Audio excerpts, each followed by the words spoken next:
புலிக்கு பிறந்தது பூனை ஆகுமா? ஒரு சமயம் அரபு நாட்டு அரசர் கேசன் தேவராயருக்கு ஒரு அதிசய ரோஜா செடி ஒன்றை பரிசாக அளித்தார்.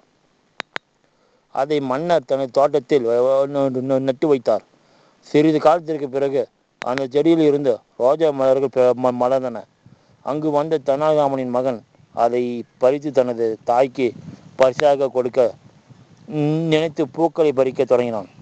பூக்களை பறித்து கொண்டு இருக்கும்போது அரண்மனை காவலர்கள் பார்த்து விட்டனர்.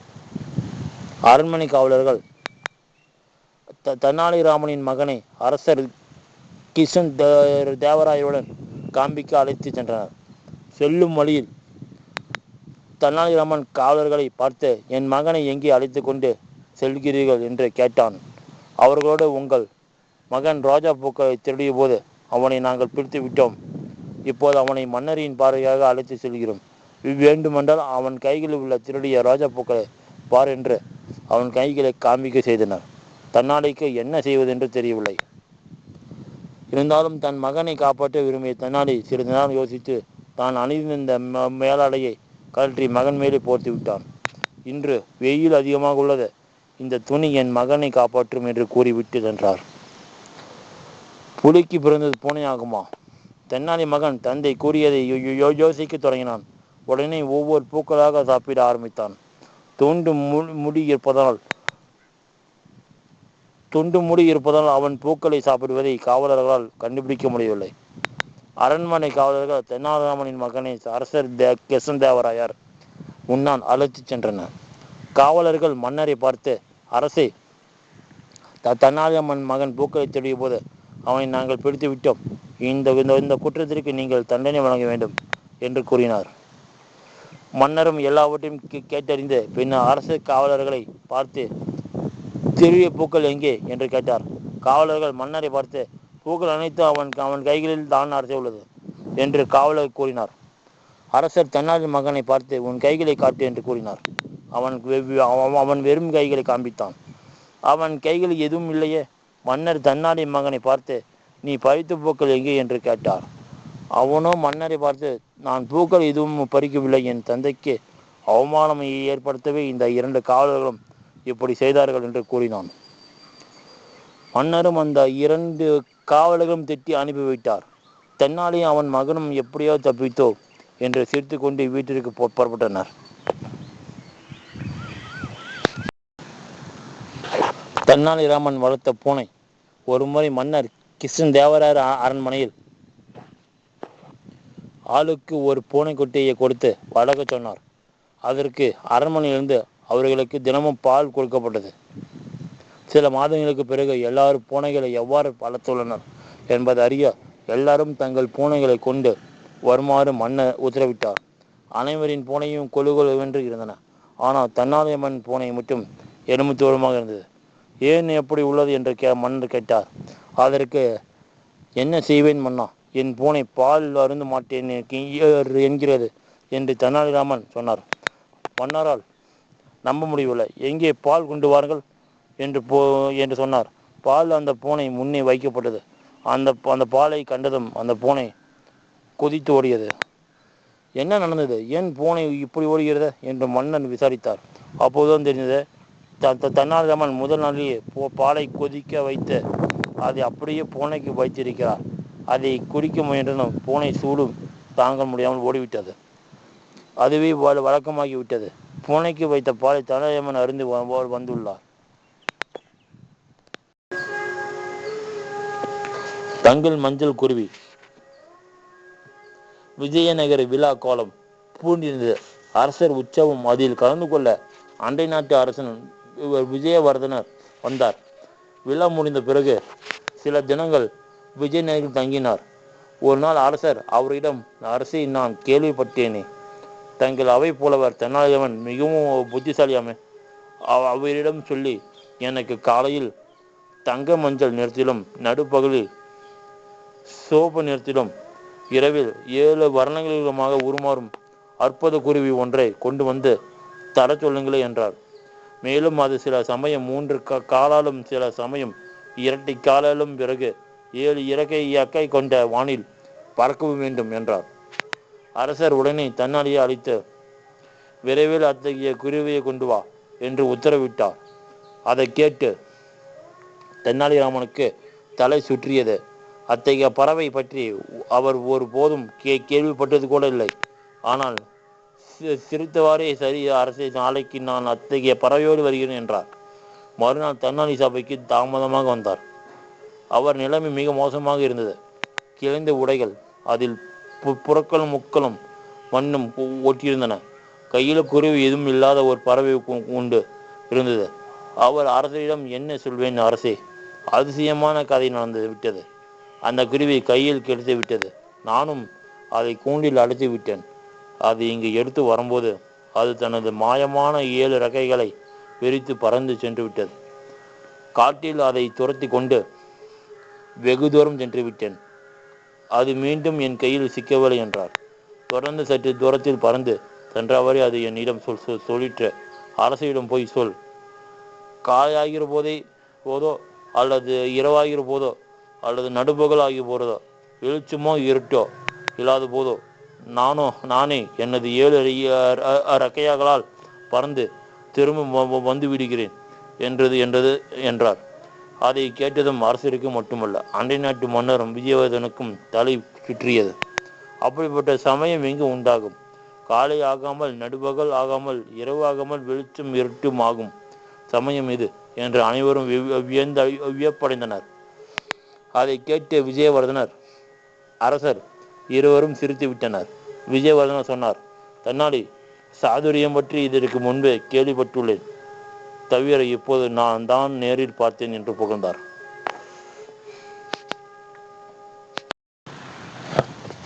மோதிரம். விஜயநகர பேரரசின் அவை கலைந்தது. அரசர் கிருஷ்ணன் தேவராயர் வெளியேறி கொண்டிருந்தார். மற்ற உறுப்பினர்களும் பின் தொடர்ந்தனர். அப்போது அமைச்சர் தெனாலிராமனிடம் மெல்லிய குரலில், தென்னாலி, உனக்கே வயதாகிவிட்டதே, ஏன் நீ அரசரிடம் கேட்டு பணி ஓய்வு பெறக்கூடாது என்றார்.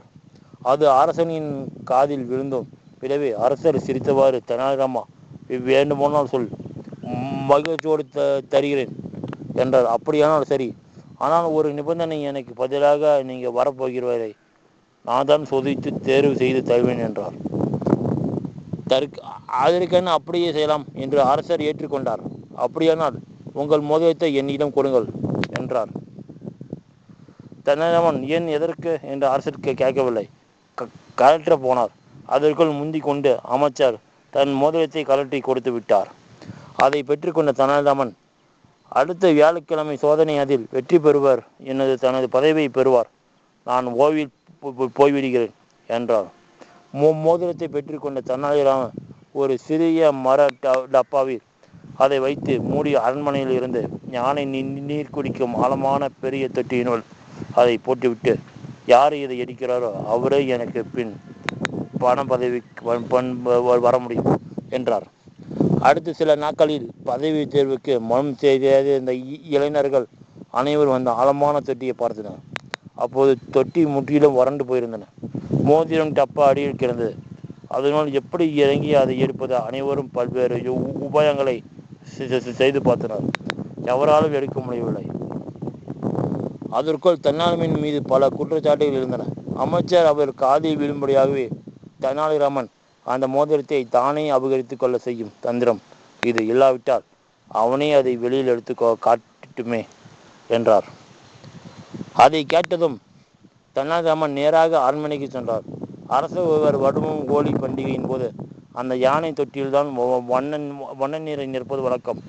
அதற்கு நீர் நிரப்பவும் வடிகட்டவும் தனித்தனி குழாய்கள் உண்டு. தென்னாலி சென்று நீர் நிரப்பும் குழாயை திறந்து விட்டார். தொட்டியில் நீர் நிரம்பி அடியில் கிடந்த சிறிய மரம் டப்பா நீரில் மிதந்து மேலே வந்து விட்டது. அதை எடுத்ததும் திறந்த மோதிரத்தை அரசர் கையில் ஒப்படைத்து விட்டார். அரசரிடமிருந்து அதை அமைச்சரை போய் சேர்ந்து விட்டது.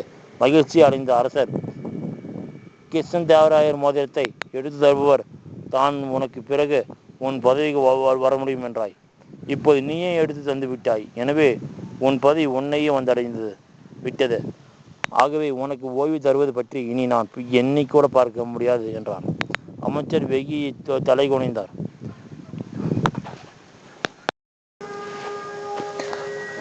ரகசிய பூஜை. ஒரு சமயம் விஜயநகர பேரரசர் கிஷன் தேவராவுடைய அவைக்கு நீண்ட ஜாட முடி தரித்த வாட்ட சட்டமான ஒரு சன்னியாசி வந்தார்.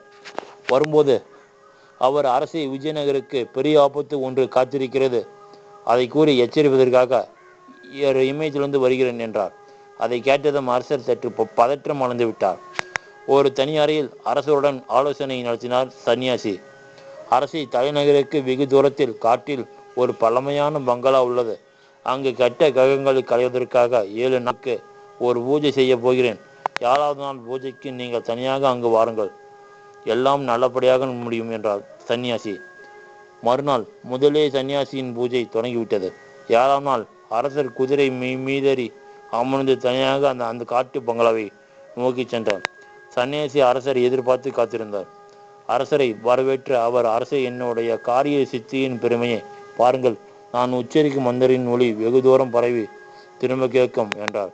உண்மை என்னவென்றால் சன்னியாசி கூறிய ஏதோ ஒரு ரகசிய மொழி உறக்க திரும்ப கூறப்பட்டு பரவியது.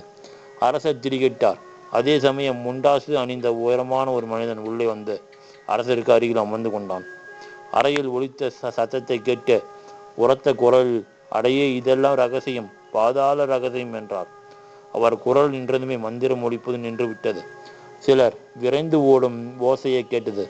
அரசருக்கு அதிர்ச்சி. சன்னியாசிக்கு உயர்ந்து விட்டது. ஆனால் முண்டாசு மனிதர் மட்டும் அமைதியாக இருந்தார். கொஞ்ச நேரத்துக்கு பிறகு விஜயநகர வீரர்கள் 3 பேரை சிறைப்பிடித்து அழைத்து வந்தனர். அவர்கள் சன்னியாசி வேடத்தில் இருந்த எதிரிகளின் ஒற்றர்கள். வீரர்களை பார்த்ததும் சன்னியாசி ஓடினார். ஆனால் அவரும் துரத்தி பிடிக்கப்பட்டார். அப்போது முண்டாசு மனிதர் தனது முண்டாசை கலைத்தார். அவரை கண்டு அரசர் திடுக்கிட்டார். அருகில் தெனாலிராமன், செல்லுங்கள் அரசே, விரைவில் இங்கிருந்து போய்விடுவோம். கீழே சுரங்கத்தில் வெடி வைக்கப்பட்டுள்ளது. அதை வெடிக்க செய்து இந்த பங்களாவை சிதறிக்க வேண்டும் என்பது சன்னியாசியின் திட்டம். மறைந்து கொண்டு மந்திரத்தை திரும்ப சொன்னவன் அவன்தான். எனக்கு ஆரம்பம் முதலே சந்தேகம்தான். இப்போது பிடிபட்டு விட்டனர் என்றும் தெனாலிராமன் சொன்னதும் தான் அரசருக்கு தனது தவறு புரிந்ததும், உண்மைதான் தெனாலிராமா, நீ சரியான நேரத்தில் வந்தாய். இல்லாவிட்டால் நான் என்ன நடந்திருக்குமா, நினைக்கவே நடுங்குகிறது என்று அரசர் தெனாலிராமனை வாரி அணைத்து கொண்டார். குதிரையும் தெனாலிராமனும். கிருஷ்ண தேவராயின் படைகள் குதிரைப்படையும் ஒன்று. குதிரைப்படையும் வலிமை உள்ளதாக இருந்தது. சண்டை இல்லாத காலங்களில் குதிரைகளை பராமரிக்க மந்திரிகளில் ஒருவர் ஒரு யோசனை சொன்னார். அதாவது, ஒரு வீட்டிற்கு ஒரு குதிரையை அதற்கு தீனி போடுவதற்கு ஒரு குறிப்பிட்ட தொகையும் கொடுக்கப்பட்டு வந்தது. அத்தொகையை பெற்று கொண்டு குதிரையை நன்கு ஊட்டமளித்து வளர்த்தன. அதே போல் தெனாலிராமனுக்கும் ஒரு குதிரை கொடுக்கப்பட்டது. ஆனால் தெனாலிராமனும் ஒரு சிறிய கொட்டகையில் குதிரையை அடைத்து வைத்து புல் போடுவதற்கு மட்டுமே ஒரு சிறிய துவாரம் வைத்திருந்தான். அந்த துவாரத்தின் வழியாக புல்லை நீட்டியவுடன் குதிரை வெடிக்கென வாயால் கிளவிக்கொள்ளும். மிகவும் சிறிதளவு புல்லு மட்டுமே தினமும் போட்டு வந்தான். அதனால் குதிரை எலும்பு தூரமாக இருந்தது. குதிரைக்கு தீனி வாங்கி போடும் பணத்தில் தெனாலிராமன் நன்கு உண்டு கொளுத்தான். ஒரு நாள் குதிரைகள் எப்படி இருக்கின்றன என்று காண அனைவருக்கும் செய்தி அனுப்பி குதிரைகளை அரண்மனைக்கு வரவைத்தார். அதன்படி குதிரைகள் அனைத்தும் அரண்மனைக்குள் கொண்டு வரப்பட்டது. மன்னர் குதிரைகளை பார்வையிட்டார். குதிரைகள் அனைத்தும் மிகவும் திருப்திகரமாக இருந்தால் மன்னர் மகிழ்ச்சி அடைந்தார். அங்கிருந்த தெனாலிராமனை அழைத்து, உன் குதிரை ஏன் கொண்டு வரவில்லை என மன்னர் கேட்டார். குதிரை தெனாலிராமனோ, என் குதிரை மிகவும் மொட்டுத்தனமாக இருக்கிறது, அது என்னால் அடக்க முடியவில்லை, அதனால் நான் எங்கே கொண்டு வரவில்லை என்றான். குதிரைப்படை தலைவரை என்னோடு அனுப்புங்கள், அவரிடம் கொடுத்து அனுப்புகிறேன். உலகிலேயே வெண்மையான பொருள் இது. ஒரு சமயம் தெனாலிராமன் அரசவையில் இருந்தபோது தூக்கம் கண்ணை செருகியது. அதை கண்டு உறுப்பினர்கள் சிரித்து விட்டனர். அப்போது அமைச்சர், அரசே, தெனாலிக்கு வயதாகி விட்டது, ஓய்வு கொடுங்கள் என்றார். அரசரிடம் பதில் இல்லை. மறுநாள் அரசர், என் மனதில் ஒரு கேள்வி, உலகிலேயே வெண்மையான பொருள் எது? இதற்கு சரியான பதிலை நீங்கள் சொல்லிவிட்டால் தெனாலி ஓய்வு கொடுத்து அனுப்பி விடுவேன் என்றார். அமைச்சர், வெள்ளி நகை தான் என்றார். அரசர் குரு, பால் என்றார். சிலர் சாம்பா மலர் என்றனர். வேறு சிலர் மல்லிகை தான் என்றனர்.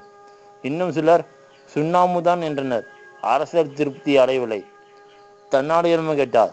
நாளைக்கு கூறுகிறேன் என்றார். மறுநாள் தென்னாலி வெள்ளி நகை, கொஞ்சம் பால், சாம்பா மலர், மல்லிகை மலர் ஆகியவற்றை வரவழைத்தார். சுண்ணாம்பு வந்தது. பிறகு ஒரு பெரிய அறையில் தரை விரிப்பின் மீது அவற்றை வைத்த கதவு மற்றும் ஜன்னல்களை சாத்தி திரையிட்டார். வெளியில் வந்த அரசே, இவர்களிடம் உள்ளே போய் அவரவர்கள் வெண்மை என்று கருதும் பொருளை எடுத்து வர சொல்லுங்கள் என்றார். அனைவரும் உள்ளே போயினர். அவர்களுக்கு உள்ளே இருட்டில் எதுவும் தெரியவில்லை. ஒருவருக்கு பால் பாத்திரம் காலில் இடறி பால் தரையில் குட்டியது. இன்னொருவர் காலில் நகைகள் இடறின. வேறொரு போக்குகளை மிதித்து விட்டார். ஒரு பாத்திரத்தை இந்த சுண்ணாம்பை கவிழ்ந்தது. மூவரும் பதறி ஒருவர் கட்டி கொண்டனர். அதே சமயம் தெனாலிராமன் அறையில் மேற்புற கதவை திறந்தார். அறையில் ஒளி பரவியது. அப்போது அங்கிருந்த பொருட்கள் பளிச்சென்று தெரிந்தன. அச்சமயம் அரசர் கிருஷ்ணதேவராயர் உள்ளே வந்தார். உள்ளே தெனாலிராமன், அரசே, என்னுடைய பதில் இப்போது உங்களுக்கு விளங்கியிருக்குமே. உள்ளைகள் எல்லாவற்றையுமே விட வெண்மையான பொருள் பலோ, வெள்ளியோ, நகையோ, சுண்ணாம்போ அல்லது மலர்களோ அல்ல. அப்படி இருந்தால் இருட்டறையில் அவை பளிச்சிட்டு இருக்க வேண்டுமே. என் கண்ணுக்கு தெரியவில்லை. எனவே உலகில் வெண்மையின் பொருள் சூரியன் பிரகாசம் மட்டும்தான். அதனால் தான் உலகின் மற்ற எல்லா பொருள்களும் பிரகாசிக்கின்றன என்றார். அதை கேட்ட அரசர் மகிழ்ச்சி அடைந்தது. தென்னாலியை வாரி அணைத்து கொண்டார். சபையினரிடம், அரசர், தெனாலிராமன் நமக்கு ஏன் இத்தனை பிரியமானவராக இருக்கிறான் என்பதை இப்போது நீங்கள் அறிந்து கொண்டிருப்பீர்களே என்றார். தென்னாலிக்கு ஓய்வு கொடுத்து அனுப்புகள் என்ற யோசனை கூறி எல்லாம் ஊத்து போயினார்.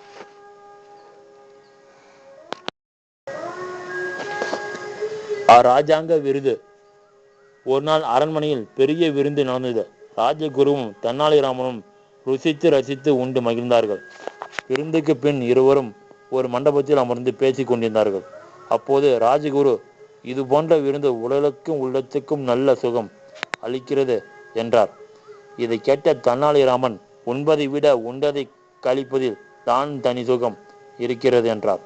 தெனாலிராமன், ராஜகுருவோ சற்று முறைப்பாக, ராஜாங்கம் விருந்தை படிக்காதே ராமா, இது போன்ற விருந்தை உண்பதை தனி சுகம்தான் என்றார். தெனாலிராமன், கொண்டதை விட கழிப்பதில் தனி சுகம் இருக்கிறது என்பதை நான் ஒரு நாளைக்கு உங்களுக்கு உணர்த்துகிறேன் என்று கூறிவிட்டு அங்கிருந்து சென்று விட்டார். ராஜகுரு ஒரு நாள் ஒரு தனி அறையில் இருந்து சமயம் பார்த்து வெளியே பூட்டி விட்டார். தெனாலிராமன் உள்ளே இருந்து குருவுக்கு மூலம் கழிக்க வேண்டிய அவசியம் வந்துவிட்டது. கதவு வெளியே போட்டப்பட்டிருந்ததால் அவர் பல முறை தட்டினார். பலனில்லை. அவசரத்தில் தவித்து கொண்டிருந்தார். அவரை நன்றாக தவிக்க விட்டு கொஞ்ச நேரம் கழித்து தெனாலிராமன் கதவை திறந்தார். அவர் வேகமாக வெளியே வந்து கழிவறை நோக்கி ஓடினார். சிறிது நேரம் கழித்து வெளியே வந்த ராஜகுரு தெனாலிராமனை பார்த்து மூச்சு வாங்க பேசினார். அப்பாடா ராமா, கழிப்பது தனி சுகம்தான், ஒத்துக்கொள்கிறேன். ஆனால் இது போன்ற விபரீத விளையாட்டை இனிமேல் செய்யாதே என்றார். தெனாலிராமன் தான் சொன்னதை செய்து காட்டிவிட்டதை நினைத்து இருவரும் அடக்க முடியாமல் சிரித்தனர்.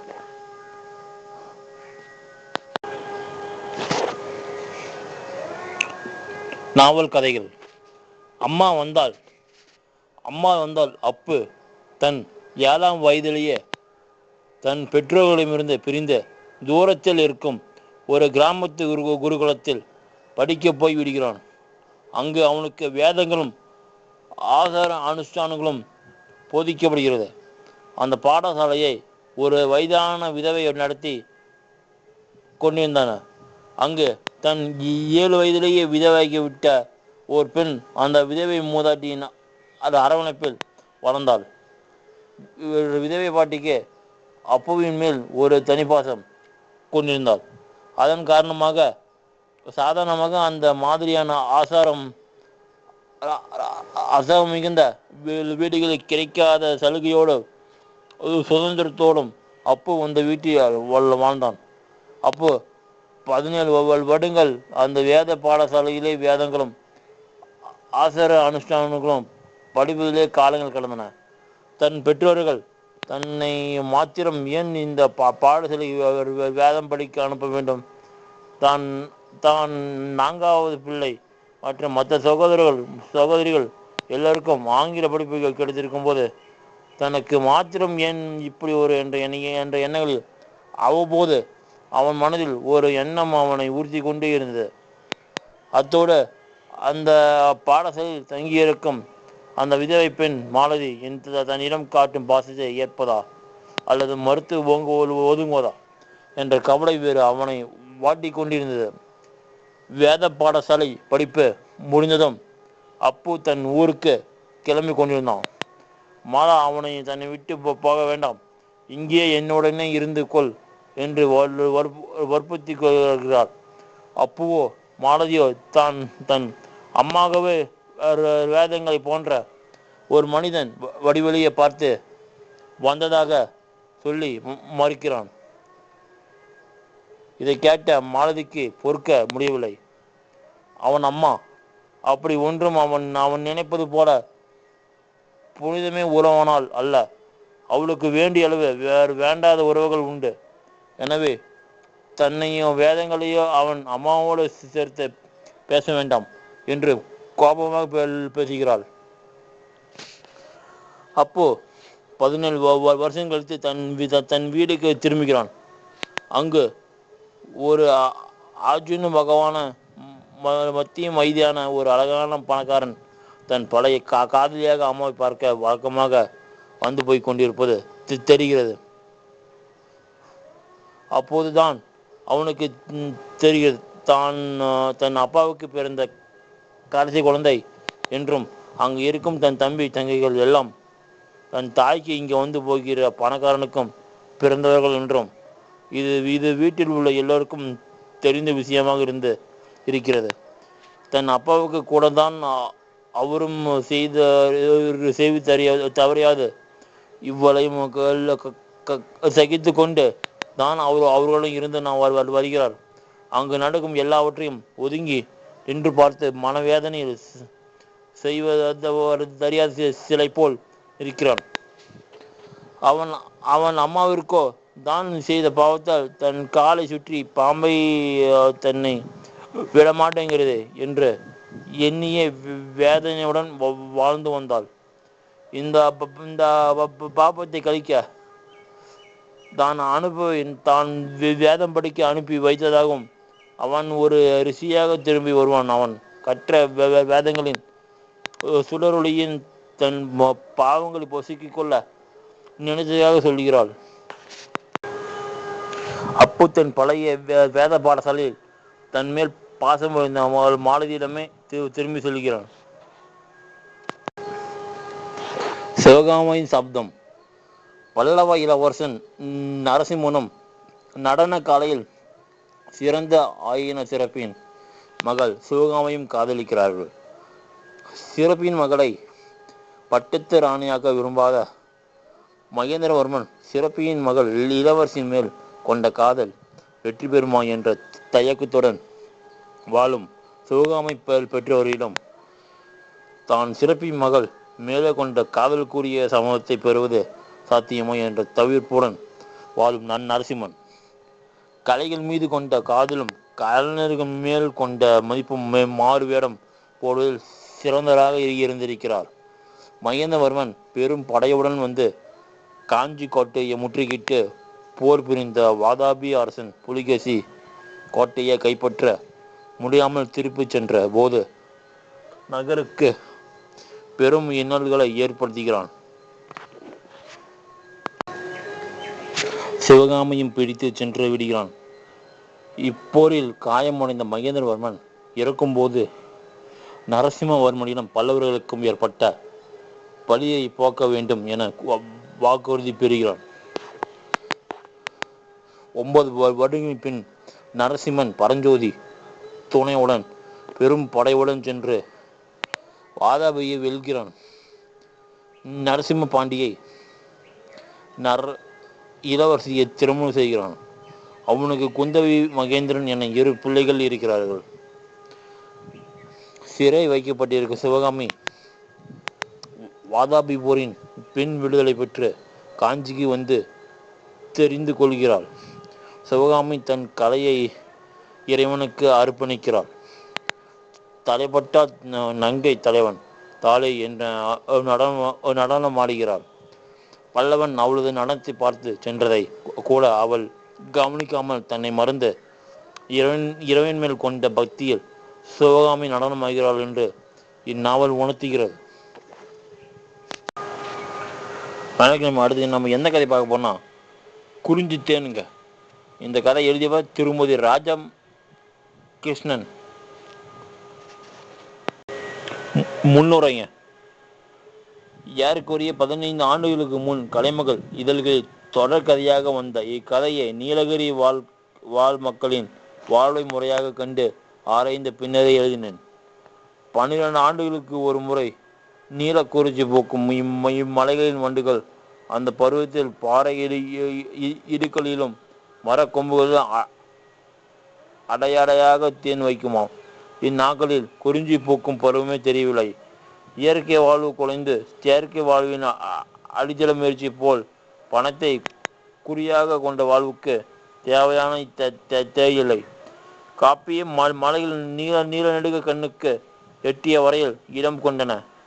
பச்சை தேயிலை மனத்தை நிகழ்ந்து கொண்டு அந்த குறிஞ்சி தண்ணின் இனிமைய கற்பனையாக கண்டு ஒரு வாழ்வில் நிகழும் மாற்றங்களையும் போராட்டங்களையும் சித்தரிக்கும் முயன்றிருக்கிறேன். நான் இந்நவீனத்தை எழுத துணிந்த நாட்களில் மனித வாழ்வின் நிலையாய் ஈரங்கள் என்று அகன்று செல்ல வழிவகுக்கும் வாழ்வின் வேறுபாட்டை கொடியாகத்தான் புலப்படுத்த எண்ணினேன். இன்று அந்த கருத்து வருந்ததாக வகையில் அச்சமுட்டு உண்மையாக பரவியிருக்கிறது. எனினும் மனிதத்தை இயல்பான ஊற்று கண்கள் அன்பின் அடிநிலையை கொண்டதென்று நம்பிக்கை கொள்வோம். நல்ல செயல்கள் பயனளிக்கும் ஒரு தலைமுறை காலம் பொறிந்திருக்கலாம் என்பது ஆண்டோர் வாக்கு.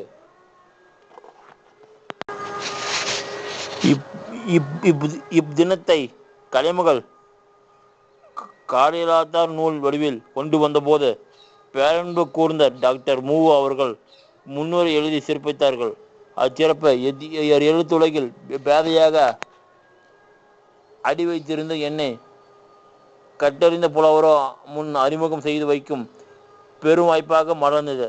நான் முன்னும் பின்னும் பல தினங்களையும் புனைந்தாலும் இந்நூலை வரலாற்றுத்துறை அறிஞர் ஆராய்ச்சியாளர் மாணவர் பாண்டவருடைய என்னை ஒரு இலக்கிய ஆசிரியராக அறிமுகம் செய்து வைத்திருக்கிறது. இப்பெருமைக்கு முன்னோடியாக இந்நூலை ஆவலுமாக ஒரு திறனாய்வாளரின் கண்கொண்ட நோக்கி ஆய்வுரை செய்த டாக்டர் திரு சஞ்சீவ் அவர்களுக்கும் நான் என்றென்றும் கடமைப்பட்டுள்ளேன். இந்நூலை நான் எழுதுவதற்காக மேற்கொண்ட அல்லல்கள் பல புத்தகையில் கையில் கையில் அவை அனைத்தும் மறந்து போகும். என்றாலும் இத்தகைய ஒவ்வொரு செய்தியும் அறிந்து ஆய்ந்து புனையும் கதைகற்ப பயன்படுத்தி கொண்ட நுட்பங்களை வாசகர் உணர்ந்திருப்பாரோ என்று மனம் தவித்து தூண்டு. நான் எழுதி முடித்த நூல் வெளியாகி 4-5 ஆண்டுகளுக்கு பின்னர் நான் கனவிலும் கருதியறாத வகையில் ஒரு பேராசிரியர் இந்நூலை படித்த வியந்த ஆய்வுரை படித்தார் என்ற செய்தியை கேட்டதும் பெருமகிழ்ச்சி எழுதினேன். நான் எவ்வாறு மலைமக்கள் வாழ்வை நுணுக்கமாக சிந்தனை செய்வது கருத்துக்களை புலப்படுத்தினோன். அவ்வகையில் ஒவ்வொரு கருத்தையும் பேராசிரியர் சஞ்சீவி அவர்கள் ஆராய்ந்திருக்க கண்டேன். ஒரு இலக்கிய படைப்பாளிக்கு இதை விட என்ன பெரிய பரிசு தேவை? இந்நூலை இப்போது 6ஆம் பதிப்பகத்தார் கொண்டு வருகின்றனர். இத்தருணத்தில் இப்பதிப்புக்கு அன்புடன் அனுமதித்து அளித்த கலைமகள் அதிபருக்கும் இந்நூலுக்கும் சிறப்புகள் சேர்த்த பேராசிரியர் திரு சஞ்சீவி அவர்களுக்கும் என் நன்றி நான் தெரிவித்துக் கொள்கிறேன். தமிழ் வாசகர்கள் வழக்கம் போல் இதை ஏற்று மகிழ்விப்பார்கள் என்று நான் நம்புகிறேன். நன்றி, வணக்கம். இது எழுதியவர் ராஜகிருஷ்ணன். குறிஞ்சித்தேன் முதற் பாகம். பாரு வந்தால் பிள்ளைக்கெனே ஒன்றை ஈன்று பசுமை யாவும் உடலி மின்னும் புதிய தாய்மை நிறைவு பொறிப்பம் விளங்கும் அமைதியில் ஒன்று இருக்கும் ஒரு அன்னையை போல் அந்த மலை பிரதேசம் பிற்பகலில் அந்த அந்த மேனாத்து அந்த மோனத்தில் காட்சி அளித்தது. 12 ஆண்டுகளுக்கு ஒரு முறை நீலக்குறிச்சி மலராடைய புனைந்து கொள்ளை அழகின் கூவிலாகி தோன்றும் அந்த மலை பிரதேசத்தில் அந்த நீளம் பூக்கும் கொண்டு வாசத்தில் எழில் வடிவாகி குலுங்கி வானவனின் அன்பை பெற்ற மறைந்த அருள் மரும் மாறியல் பசைத்து செழித்து அன்னையாக நிற்கும் கார்த்திகை மாச கடைசி நாட்கள்.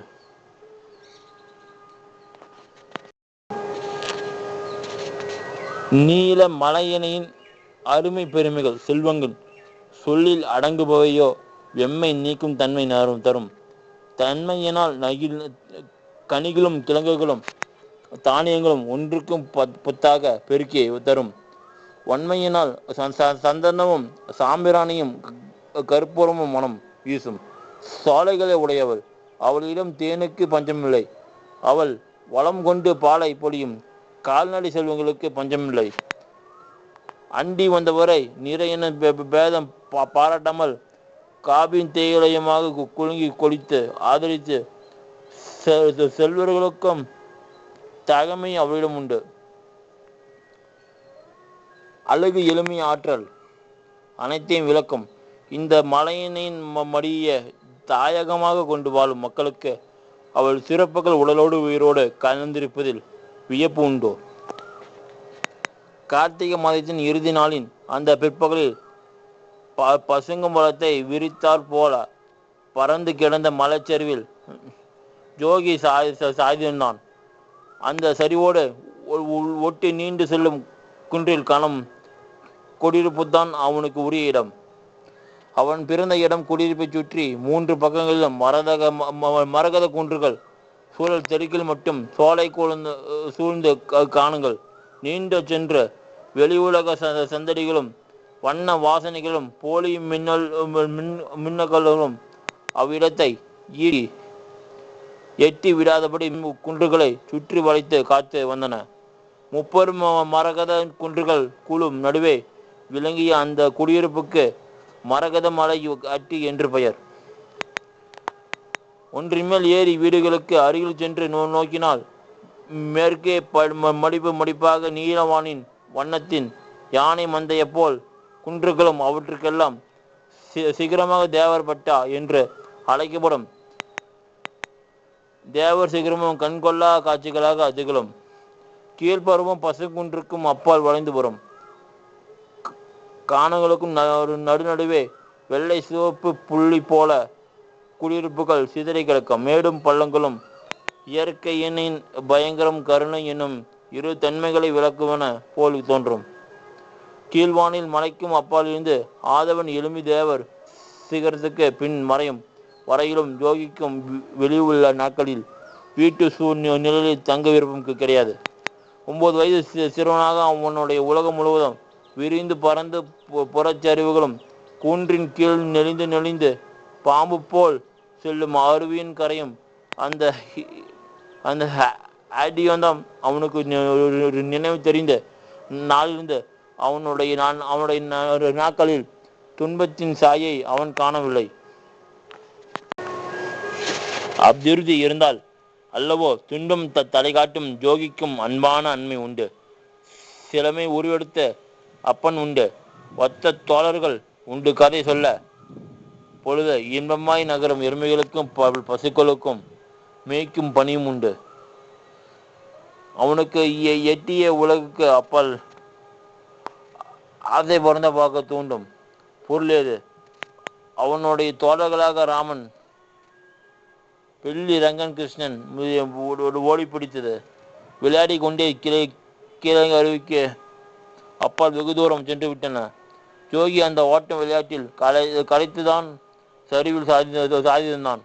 அவர்கள் கெட்டிய சேர்ந்த எருமைகளும் பசுக்களும் அங்கொன்றும் இங்கொன்றுமாய் நின்ற வண்ணம் வண்டி கிடக்கும் புல்லை வெடுக்கென்று கடித்து இழுக்கும் ஒளி அவன் செவில்களில் விழும்படி தன் காதை புறப்பரோடு வளைத்து கேட்டு கொண்டிருந்தான். அது அவனுக்கு ஒரு விளையாட்டு.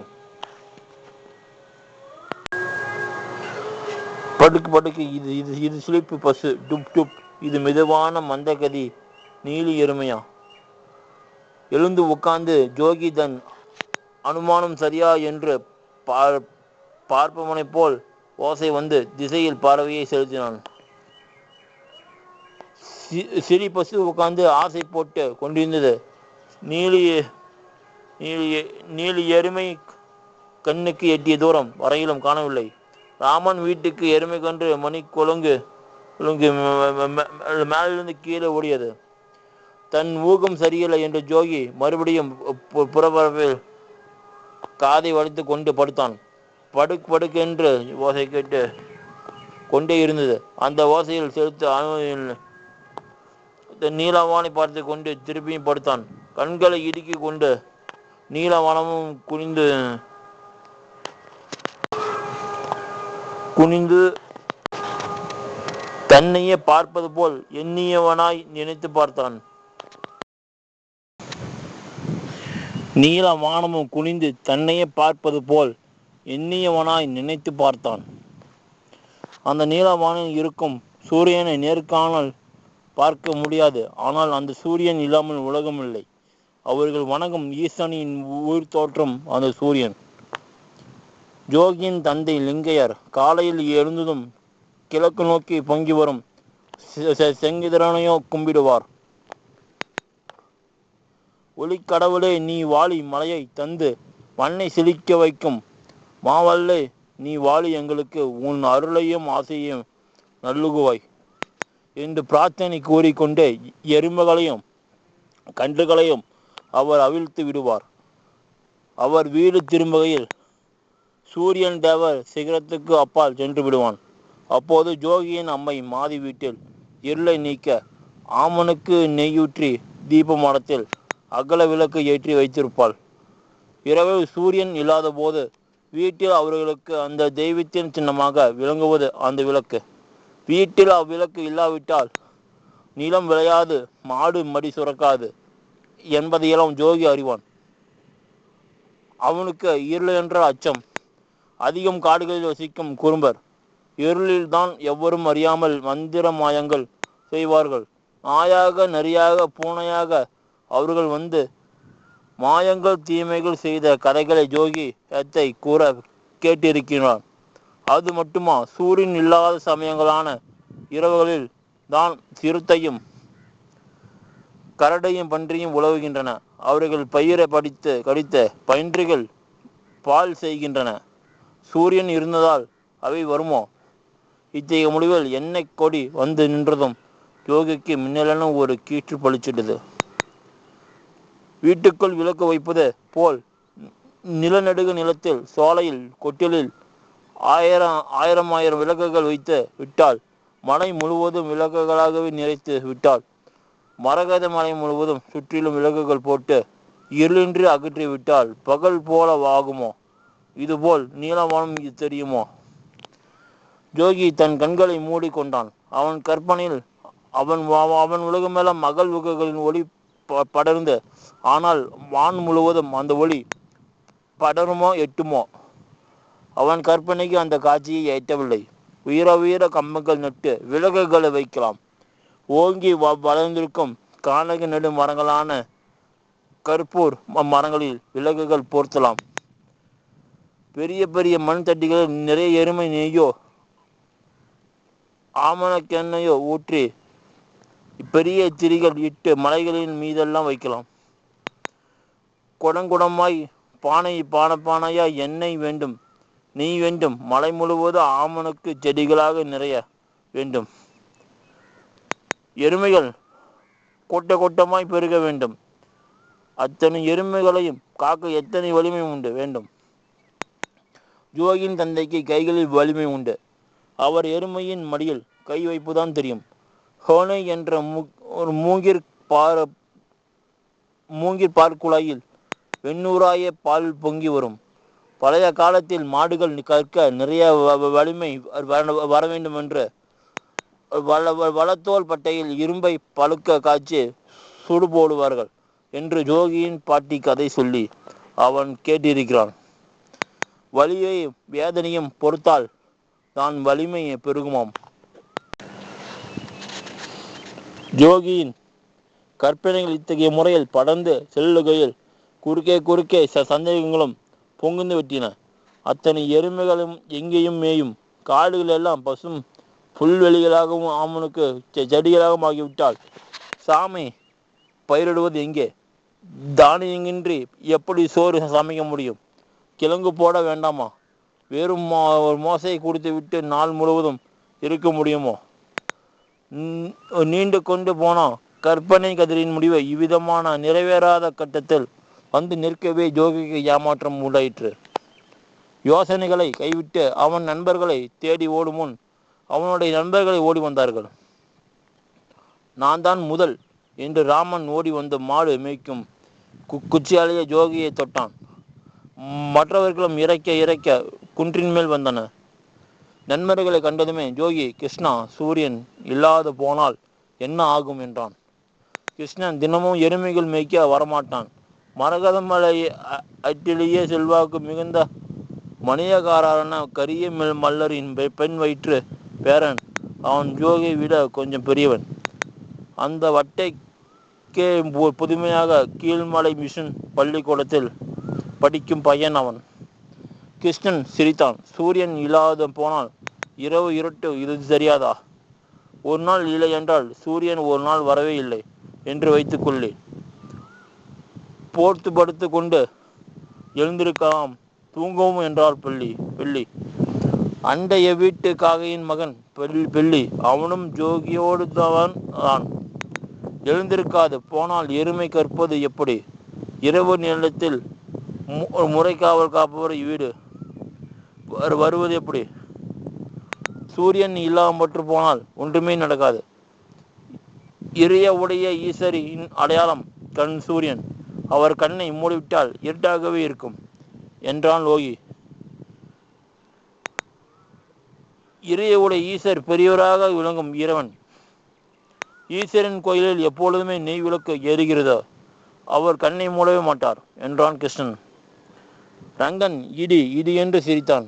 அவன் ஜோகியின் பெரியப்பன் மாதனின் மகன். அங்கிருந்து எல்லோரையும் விட அவன் கொஞ்சம் பெரியவன். மூட்டத்தனமான முற்போக்கான யோசனைகளை அவன் சொல்லுவான். மொக்குகளே, இரிய உடைய ஈசர் ஒன்றும் அந்த கோயிலில் இல்லை என்றான். ஐயோ அபசாரம், கோயிலில் ஈஸ்வரனார் இல்லை என்கின்றாய் என்று பள்ளி கணத்தில் போட்டு கொண்டான். யோகி அவன் துணிச்சலை கண்டு வாயடித்து நின்றான். பின்னே ஈஸ்வரனார் கோயில் எதற்கு இருக்கிறதாம் என்றான் கிருஷ்ணன். கல்லு படம் இரண்டு தான் அங்கே இருக்கின்றன என்றான் ரங்கன் திரும்பவும். உங்கள் வீட்டில் எருமை கற்காதா, பயிர் விளையாதா என்றான் பெள்ளி. இறைய உடைய ஈசன் கோயிலில் இருக்கிறார். அவர் கண் சூரியன் என்று சொல்வது சரியா? சூரியன் கோயிலுக்கிலிருந்து வருகிறான் பின்னே. இந்த வாதம் ஏற்கக்கூடியதாகவே இருந்தது, ஆனால் விளங்குவதாக இல்லை. தனக்கு எவரும் எதிர்பேசாமல் இருக்கவே வெற்றி கண்ட ஒரு பெருமிதத்தில் ரங்கன், சூரியன் ஒரு நாள் கூட வராமல் இருக்காது. நாம் தூங்கி எழுந்து வரும்போது மலைகள் எல்லாம் அப்படியே இல்லையா? அறிவு இல்லையா? அப்படிதான் சூரியனும் என்றான். மலையெல்லாம் காலையில் எழுந்து மாலையில் அழுங்குகிறதா? ஒரே இடத்தில் இருக்கிறதே. சூரியன் அப்படி இல்லையே. காலையில் அந்த இரட்டை மலைக்கும் அப்பாலிருந்து வந்து பகலெல்லாம் நகர்ந்து தேவர் பொட்டாவுக்கு பின்னே போகிறதே என்றான் கிருஷ்ணன். அட, இதுதான பிரமாதம். சூரியன் வராமல் போனால் இரவில் விளக்கு வர வைப்பதை போல் பெரிய பெரிய விளக்குகளை வைத்து கொள்வோம் என்றான் ரங்கன் பேச்சை வளைத்து. அதற்கு எவ்வளவோ நெய் வேண்டுமே என்று ஜோகி பிரச்சனைக்கு வந்தான். அருவி தண்ணீரையெல்லாம் எண்ணெயாக்குவோம் என்றான் கிருஷ்ணன். சட்டென்று ஜோகியின் வட்ட கண்கள் விரிந்தன.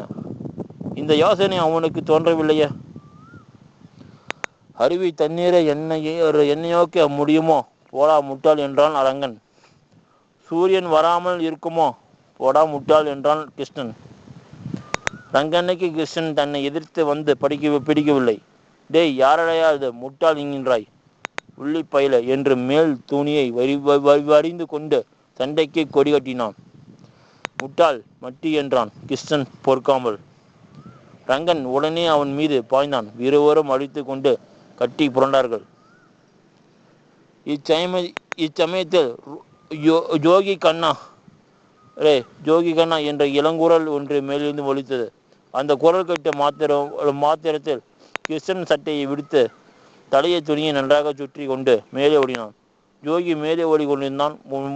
முன்பையே 5 பிராய மதிக்க தகுந்த சிறுமி ஒருத்தி ஓடி வந்தாள்.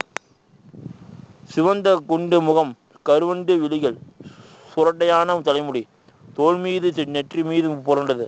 இடுப்பில் வெள்ளை மூண்டு, உடுத்தும் பெரிய மனுஷியை போல் மேல் மூண்டும் போத்திருந்தாள். அவள் கைகளில் பளபளப்புக்கும் புது வெள்ளி காப்புகள் பெரிய வளையமாக துவட ஆடிக்கொண்டிருந்தன. அவை அவளுக்கு உரியனமாக இருக்க முடியாது. பெரிய அளவாக தோலுக்கும் ஏறும் கடகமாக இருந்தன. ஜோகி அண்ணா, தங்கை பாப்பா வந்திருக்கிறது. அம்மா, மாமி, அத்தை எல்லாரும் வந்திருக்கிறாங்க.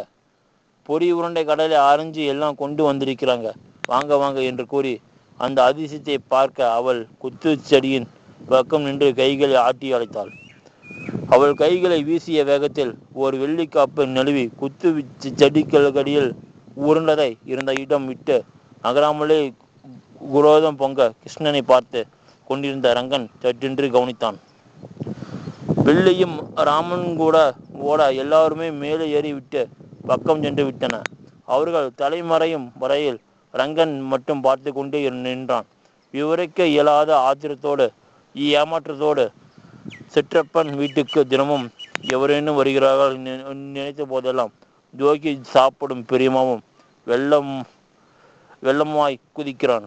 ஆனால் தம் வீட்டிலோ ரங்கனுக்கு சொந்த அம்மை இல்லை. சின்னம்மைக்கு சண்டைக்கும் எந்நேரமும் சண்டை போடாமல் அவனுடைய சிற்றனே ஒரு வேலை சோற்றை எடுத்து வைப்பவள் அல்ல. இருக்கும் ஒரே எருமையும் நோஞ்சல் கன்றும் நோவும் கண்டும் இருந்து போயிற்று. ஏன் ஏன் ஏன் எப்படி பாரு. வந்தவள் ஜோகியைத்தான் கூப்பிட்டு கொண்டு ஓடினாள். அந்த கிருஷ்ணன் பயலுக்கு சட்டையும் துப்பியுமாய் பள்ளிக்கூடம் போகும் கர்வம். வெள்ளி பூனைக்கண் மட்டி கல்லைக்கல் என்று சொன்னால் இரிய உடைய தாபம் கொடுப்பாரா என்றான் ஆசை. சிறு உள்ளத்தில் பொறுமை வந்த ஆனால் முச்சுவுடன் அவன் திரும்பி பார்க்கையில் அந்த நோஞ்சல் எருமைதான் வெடுக்கென்று புல்லை கடித்து இழுத்து கொண்டிருந்தது. கீழப்பருவம் கோலமிட்டு அதை கண்டதும் அவனுடைய ஆத்திரத்துக்கும் ஒரு இலக்கு கிடைத்து விட்டது. கீழிருந்து குச்சியனால் அதன் முதுகில் வீரென்று 5 அடிகள் வீறினான். அது உருண்டு கொண்டே மலை முகடுகளில் பட்டு எதிரொலிக்கும்படி கத்திக்கொண்டே சரிந்தது. ரங்கனின் ஆத்திரமும் இன்னும் தீரவில்லை. இடையில் தென்படும் கொத்தி செடிகளை முறித்து போட்டு கொண்டே மலையேறினான். காப்பு கிடந்த செடி புதர் நடையில் வந்தான். சுற்றும் முற்றும் பார்த்துவிட்டு அதை எடுத்து இடுப்பில் செருகி கொண்டான். பிறகு கீழ் நோக்கி ஓடினான். சரிவில் உருண்ட எருமை மடிந்த காலுடன் நீட்டி கொண்டிருந்த பாலை ஒன்றில் முன் 2 கால்கள் முட்ட பரிதாபமாக கத்தி கொண்டதே இருந்தது.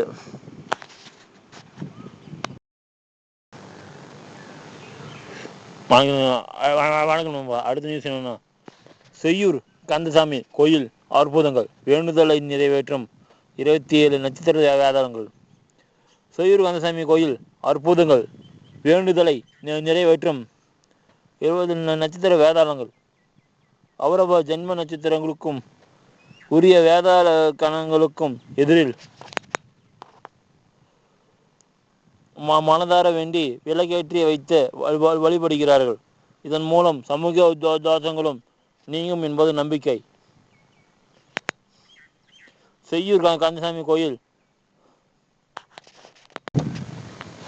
செங்கல்பட்டு மாவட்டம் மதுராந்தகத்திலிருந்து 27 கிலோமீட்டர் தூரத்தில் உள்ளது அந்த முருகன் திருத்தலம். அங்கே 27 வேதாள காணங்கள் உண்டு. நீங்கள் பிறந்த நட்சத்திரம் வரும் நாளில் அங்கே சென்று வேதனை வழிபடுவதோடு உங்கள் நட்சத்திரக்குரிய வேதாள கணத்துக்கு ஒரு விளக்கேற்றி வழிபட்டால் எவ்வளவு பெரிய தோஷமாக இருந்தாலும் அது விலகிவிடும். இங்கே கந்த சுவாமியாக அருள் பாலிக்கிறார் பெருமான் சூரபதுமன் முதலான அசுரர்களை வெற்றி கொள்ள முருகனுக்கு துணையாக நின்றார் பைரவர். பூத வேதாள கணங்களும் அவ்வாறே முருகனுக்கு ஆதரவை காலத்து நின்ற போர் புரிந்தனாராம். போருக்கு பிறகு இந்த வேதாள கணங்கள் வெள்ளி தேவானை தேவியரோடு முருகப்பெருமாள் வீட்டிற்கு திருக்கோலத்தை தரிசிக்க விரும்பினார்களாம்.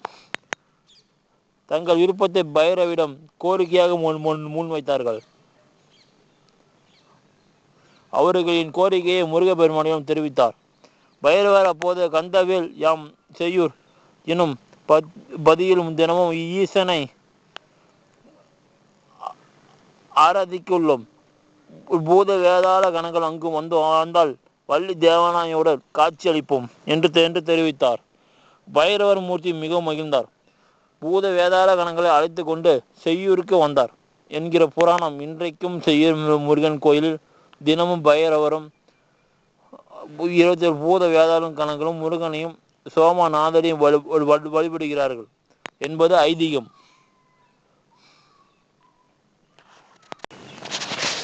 செய்யூரில் உள்ள இந்த கோயில் சுமார் 1100 ஆண்டுகள் பழமை வாய்ந்தது என்கிறார்கள்.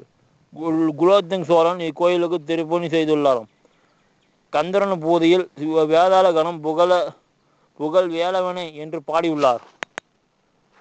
அருணகிரிநாதர் அதற்கேற்ப செய்யூர் கோயிலில் வேதாள பூதகணங்களை சூழ கந்தசுவாமியை வள்ளி தேவானை தேவையருடன் அருள் பாலிக்கிறார். முருகக் கடவுள் செய் என்றால் குழந்தை என்று பொருள். சோமைந்தனை பிள்ளையாகி முருகனை செய்யோன் என ஞான நூல்கள். சேய் என்றால் குழந்தை என்று பொருள். சோமைந்தனின் பிள்ளையாக முருகன் செய்யோன் என நூல்கள் போற்றும். அவர் கோயில் குடிகொண்ட ஊர் செய்யூர் என வழங்கப்பட்டது. அதுவே பின்னாளில் செய்யூர் என்று மறுவிதயம். அந்த கவி வீரராக முதலியார் செய்யூர் முருகன் பிள்ளை தமிழ் எனும் நூலை இயற்றி உள்ளார். அவரே செய்யூர் கலம்பகம் என்னும் நூலை எழுதியுள்ளார். மட்டுமின்றி சேரை கவியராய பிள்ளை என்பவர் செய்யூர் முருகன் உரை எனும் நூலையும், முருகதாஸ் சுவாமிகள் செய்யூர் முருகன் பதிக கோவை எனும் நூலையும் இயற்றியுள்ளார்கள். இங்கு வந்து செய்யோன் முருகனை வழிபட பிள்ளை வரும் கிடைக்கும் என்பது நம்பிக்கை. கருவறையில் கருணை கடலாக 4 திருக்கரங்களுடன் நின்ற கோலத்தில் கிழக்கு நோக்கி வள்ளி தேவானை தேவியுடன் அருள் பாலிக்கிறார். மூலவர் கந்தசாமி சன்னதிக்கு வெளியே சூவீரன் சுஜனன் ஆகிய துவாரபாலர்களை காணலாம். கருவறைக்கு நேரே எதிரில் மயில் வாகனம், பள்ளி பீடம், கொடிமரம் உள்ளன. கருவறை கோஷத்தில் நீர்த்த ஸ்கந்தர் பிரம்மணி தண்டித்த பிரம்மாஸ்த கோலத்தில் திகழும் முருகன் பாலஸ்கந்தர், சிவகுருநாதர், வேடுவர், வடிவகந்தர் ஆகியோர் அருள்கிறார்கள். இப்படி கோஷ்ட தெய்வங்கள் அனைவரும் சுப்பிரமணிய ரூபங்களாக இருப்பது தனி சிறப்பமாகும். கருவறைக்கு வடக்கே கஜலட்சுமியும் தெற்கும் பக்கம் விநாயகரையும் தரிசிக்கலாம். சூரியன் பைரவர் ஆகியோரும் இங்கே அருள் பாலிக்கிறார்கள். இந்த சூரிய பகவான் முருக அம்சம் திகழ்வதால் இவருக்கும் குகசூரியன் என்று பெயர். பள்ளியாரை உற்சவர் முத்துக்குமார் சுவாமியை தனி சந்ததியில் தரிசிக்கலாம். நட்சத்திர பூத வேதாள கணங்களில் 26 பேர் வெள்ளி பிரகார சுவர்களிலும் ஒருவர் மயில் மண்டபத்தின் மேற்புறத்தில் மேற்கு நோக்கியும் அருள்கிறார்கள். தேய்பிறை அஷ்டமி அன்றும் இன்று எங்கும் வேதாள கணங்களுக்கும் சிறப்பு பூஜை நடைபெறுகிறது. 27 நட்சத்திரக்காரர்களுக்கும் மிக சிறந்த பரிகாரம் ஸ்தலமாக இது விளங்குகிறது. இங்கே வரும் பக்தர்கள் அவரவர் ஜன்ம நட்சத்திரக்கும் உரிய வேதாள கணங்களுக்கும் எதிரில் மனதார வேண்டி விளக்கேற்றி வைத்து வழிபாடு செய்கிறார்கள். இதன் மூலம் சகல தோஷங்களும் இங்கும் என்பது நம்பிக்கை. கந்த சுவாமி கோயிலை சுற்றி 4 மாட வீதிகளில் நவநந்தி விநாயகர் அமர்ந்திருப்பது சிறப்பு. ஆலய நூலைவாயில் ராஜகோபாலமின்றி அமைந்துள்ளது. கோயிலினுள் இடதுபுறத்தில் பிரதான கணபதி தரிசிக்கலாம். இந்த கணபதியை சந்நிதிக்குள் சிறிய அறை ஒன்று உள்ளது. முற்காலத்தில் சித்தர் ஒருவர் அந்த அறையில் மரகத லிங்கத்தை வைத்து வழிபட்டதாக சொல்கிறார்கள். சிவலிங்கம் இருந்த இடத்தில் இப்போது ஒரு அணையா விளக்கு ஏற்பட்டு பராமரிக்கப்படுகிறது. நவக்கிரகங்கள் கோயிலின் கொடி மரத்தின் பின்னே அமைந்துள்ளன. கோயிலின் ஸ்தல விருட்சம் வன்னி மரம் மற்றும் கருங்காலி மரம் ஆகும். நீங்களும் இக்கோயிலுக்கு சென்று வேலவனையும் வேதாள கணங்களையும் வழிபட்டு வாருங்கள்.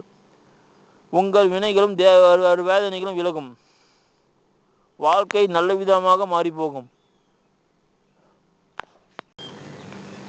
எப்படி செல்வது?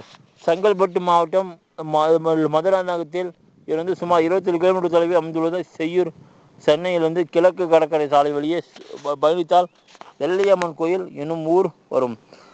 சுமார் 5 கிலோமீட்டர் தொலைவில் உள்ளது செய்யூர். 2 மார்க்கங்களிலும் பேருந்து வசதிகள் உள்ளன.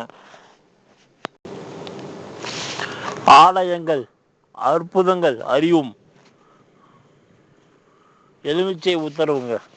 கும்பகோணம் அருகில் உள்ள திரு நாகேஸ்வரத்தில் இருந்து 2 கிலோமீட்டர் தொலைவில் உள்ளது பிராஞ்சேரி புதுக்காரியம் தொடங்கும் பக்தர்கள்.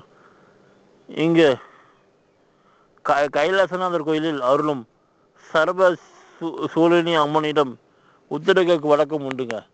அவர்கள் கொண்டு வரும் எலுமிச்சை அம்பிகையின் திருமுடியில் வைக்கப்படும் பழம் அன்னையின் திருமுடியில் இருந்து தாமாகவே இறங்கி வளர்ந்தால் அன்னையின் உத்தரவை கிடைத்து விட்டதாக ஐதீகங்க. லிங்க வடிவில் பிள்ளையாருங்க. திண்டிவனத்திலிருந்து செஞ்சி திருவண்ணாமலைக்கு செல்லும் வழியில் சுமார் தூரத்தில் உள்ளதுங்க. தீவனூர் பொய்யாமொழி விநாயகர் கோயில். இங்கே லிங்க வடிவில் சுயம்புவாய் அருளும் இந்த பிள்ளையாரை கணபதி லிங்கம் என்னும் என போற்றுவர். பலவிதமான திரவியங்களால் அபிஷேகம் செய்யும் போது லிங்க திறமேனியில் விநாயகர் தம்பிகையோடு தெளிவாக தரிசனம் அளிப்பது கண்கொள்ளா காட்சியாகும். திருமண தோஷம் நீங்கவும் கல்வி அறிவு பெருகவும் மடலை பெரு வாய்க்கும் அருளுகிறார் இவர். கோபம் வேண்டாம் தேவி.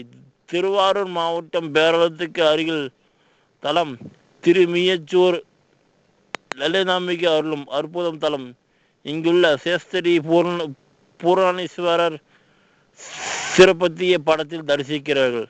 தவத்தில் பெருமை இருந்த சூரியனை அம்பாள் சபித்து விட சூரியன் இருந்தால் உலகள் உயிர்கள் வாடுமை என கருதிய சிவானார் அம்பாளை சமாதானம் செய்த அருள் பாலித்தாராம்.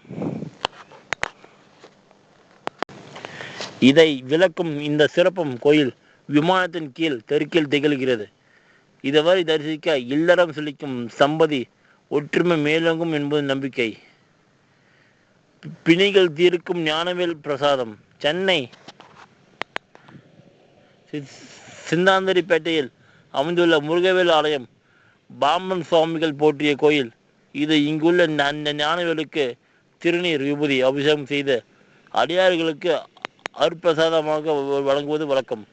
அந்த ஞானவேல் பிரசாதம் அன்பர்களது மனக்கவலைகளை நீக்க நோய் தீர்த்த மகிழ்ச்சியை அளிக்கும் என்பது நம்பிக்கை. செவ்வாய்க்கிழமை தரிசித்தால் திருவண்ணாமலையின் அக்னிமலை எனவே அண்ணாமலையாரை செவ்வாய்க்கிழமையில் தியானித்து வழிபடுவது மிகவும் விசேஷம் என்பார்கள். திருவண்ணாமலையில் கிரிவலத்துக்காக நாம் எடுத்து வைக்கும் போது முதல் அடியிலேயே உலகம் வளம் வந்து பலன் கிடைத்து விடுமா? 5 வளம் 5 வணக்கங்கள். திண்டிவனத்திலிருந்து சுமார் 29 கிலோமீட்டர் தொலைவில் உள்ளது பஞ்சவடி அனுமன் கோயில். 5 முகங்களுடன் அனுமன் அருளும் தலம் தான். விரும்பும் காலத்தில் திரு வெங்கடவன் பஞ்சவடி சேசத்திரத்தில் எழுந்தருள்வார் என்ற பிரச்சனை வாக்குப்படி வேடாங்கல சலபதியும் மூலமூர்த்தியாக இங்கு அருள்கிறார். 5 பிரதட்சணையும் 5 நமஸ்காரம் செய்து பிரார்த்திப்பது இங்கு விசேஷமாக கருதப்படுகிறது. வணக்கம் நண்பா.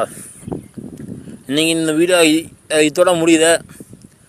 இந்த வீடியோ நான் நிறைய விஷயங்கள் நான் இப்போ போட்டிருப்பேன். நாவல் கதைகள், சிறுகதைகள், அப்புறம் அவர் தென்னாலிராமன் கதைகளை போட்டிருப்பேன். நன்றாக படிங்க, அறிவு வளர்த்துங்க. முடிஞ்சால் லைக் பண்ணுங்கள், சப்ஸ்கிரைப் பண்ணுங்கள். நன்றி.